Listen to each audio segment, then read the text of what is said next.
Hello, welcome to Geometry. Today we are covering section 2.3, biconditionals and definitions in here. Okay. All right, so we have some vocabulary here, so review. Underline the hypothesis in each statement. Hypothesis is the if part of the statement. So if it rains on Friday, then, even though then's not there, I won't have to cut the grass on Saturday. So this is my hypothesis. It rains on Friday. If I go to sleep early tonight, then I won't have to be late for school tomorrow. So there's my hypothesis. A triangle is equilateral if it has three congruent sides. Now this is written backwards. So if the shape has three congruent sides, then it's an equilateral triangle. Or if the triangle has three congruent sides, it's equilateral. And I'll know how to write biconditionals if I can identify the hypothesis and conclusion. It's hard to identify those sometimes because that's our hypothesis. If I can identify the hypothesis and conclusion, then I can write a biconditional statement. Okay, so bi is a prefix by. It means bi is a prefix that means having two. Okay, so a bicycle has two wheels. Someone who's bilingual speaks two languages. A biconditional is a conditional that can be read both ways. Okay. All right, so let's use our vocabulary for a second. Draw a line from each word in column A to column B. Biannually means twice a year. Let's see if we can find that. Occurring every 2 years. Oops, that's this one. Not twice a year, but every 2 years. A biathlon is a two-event athletic contest. So you run and maybe swim, or run and bike. Okay, something like that. Ski and shoot a gun. A bicentennial occurs every 200 years. Century, every 2 centuries. Bicoastal has 2 coasts. Okay. Biped is a 2-footed animal. Humans are bipeds. Okay. Bipartisan means that we support two parties, supported by two parties. So if the bill passes with Democrats and Republicans both voting for it, it's a bipartisan bill. A biplane is a plane with 2 sets of wings. And biweekly occurs every 2 weeks. Okay.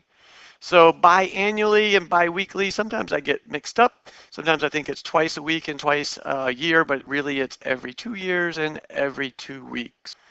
All right, so we talked about what bi means on the front, and now we have a key concept here, a biconditional statement. A biconditional statement is a conditional statement in which we can read it 2 ways. Okay, so if P implies Q and Q implies P, then we can make a biconditional statement. We change it, instead of having an arrow going from one to the other, from the conditional and the converse of it, to where we just put a double arrow in between.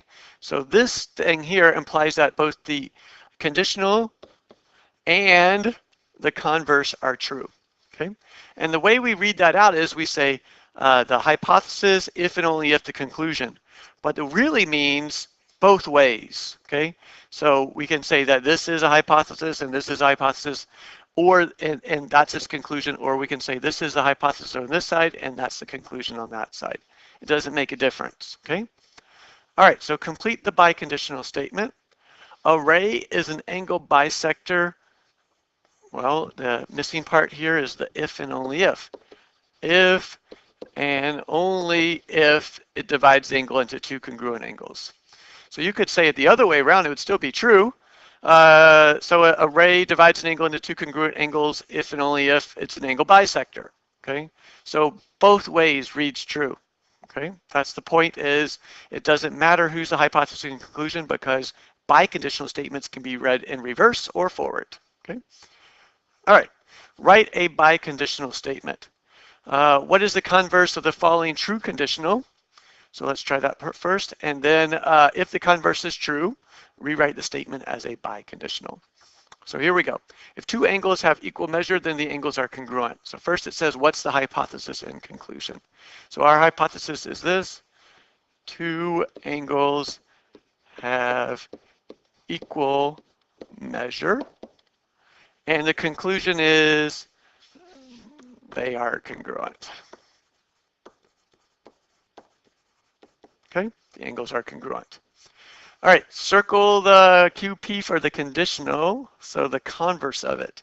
So the converse would be the two angles are congruent. We have to put the conclusion first, and the hypothesis would then go to the conclusion spot, so two angles have equal measure. So we have to flip them around, and we're going to get this one in the middle. Okay, so now we need to figure out, are they both true or not? So if two angles have equal measure, they're congruent. That's a true statement. Their measures are equal, they're going to be congruent. And if they're congruent, they're also going to be equal measures, so that's a true statement. So since both are true, we can write this as a conditional statement. And we would say something like this. We would say two angles have equal measure. Notice I'm just leaving off the if there. If and only if, this means I can read it both ways, they are congruent.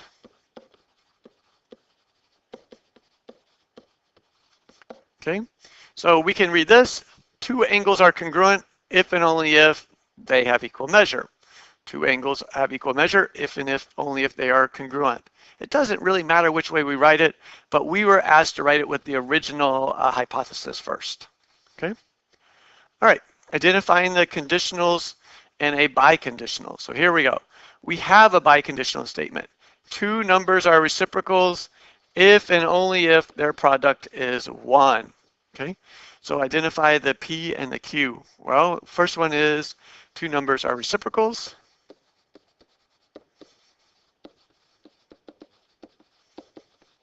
Okay, and the conclusion is their product is 1.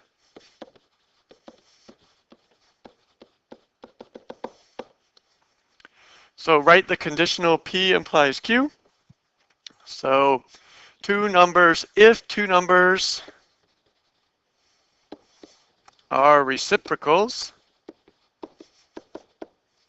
then their product is 1.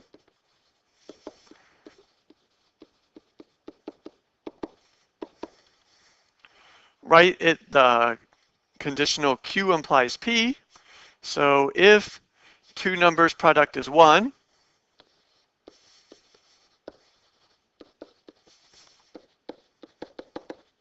then they are reciprocals. Okay, so we just flip it around, and that's because both are true, and we know both are true. The converse and the conditional are both true because of the if and only if was written here. If our biconditional is true, then of course our converse and our conditional are true. All right, let's flip it over. On the third page, problem 3, write a definition as a biconditional. Is this definition of a straight angle reversible? If yes, write it as a true biconditional. So here's our definition. A straight angle is an angle that measures 180 degrees. Reversible means you can reverse P and Q in the statement. So I can flip them around. Okay. So first let's try to write this as a conditional, and then we'll write it as a converse, and then we'll see if both are true, and if they're both true, then we can write it as a biconditional, and we know we have a good definition. Okay. All right, so let's see. Write the conditional. If an angle is a straight angle, then it has a measure of 180 degrees. Okay, so now we're going to try the converse of it. So we got to change that guy around and put the 180 degrees part first. So if an angle has a measure of 180 degrees, comma, then it is a straight angle. And both of these are true statements, okay? If it's a straight angle, it has 180, and if it's 180, then it's also a straight angle. So this is a good definition, and we can write it as a biconditional here. So if, let's see, so an angle has a measure of 180 degrees if and only if it is a straight angle, We could also write it the other way, which would be better because then it's more of a definition of a straight angle. Okay, easier to read. An angle is a straight angle if and only if it has a measure of 180 degrees. Now, we could choose which way to write it. It doesn't make a difference. I put the straight angle first, okay, because that's what we're trying to write a definition of, a straight angle, okay? So I should really put it as the beginning of my statement. But even if I put it second, it's still true because this if and only if means I'm allowed to read it in any direction I want, okay? So I can say, hey, it has a measure of 180, then it's a straight angle. Or it's a straight angle, then it has a measure of 180, okay? All right, is the following statement a good definition? Explain why. So a square is a figure with 4 right angles. So we're going to write the conditional statement here. If a figure is a square, then it has 4 right angles. Now, this is a true statement. If squares always have 4 right angles, that's true. Okay? All right, let's write the converse. If a figure has 4 right angles, then it is a square. Is this statement always true? And this should not be a true conditional statement. I can think of a figure that has 4 right angles, but it's not a square. And that figure would be a rectangle. A rectangle has 4 right angles, but is definitely not a square. Okay? So figures that have 4 right angles don't necessarily make it a square. So write this, which statement is true, the conditional or the converse? And this would be only the conditional. So is this definition of a square a good definition? This would be no. We need some more information. Okay, it can't be written as a biconditional.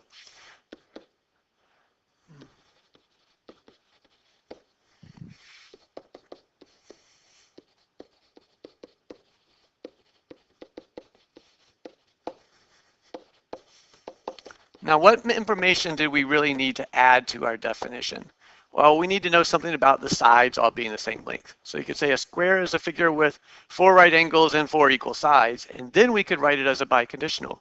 If a figure has 4 right angles and 4 equal sides, that's a square, or if it's a square, it has 4 right angles and 4 equal sides. All right, let's flip it over and see the end.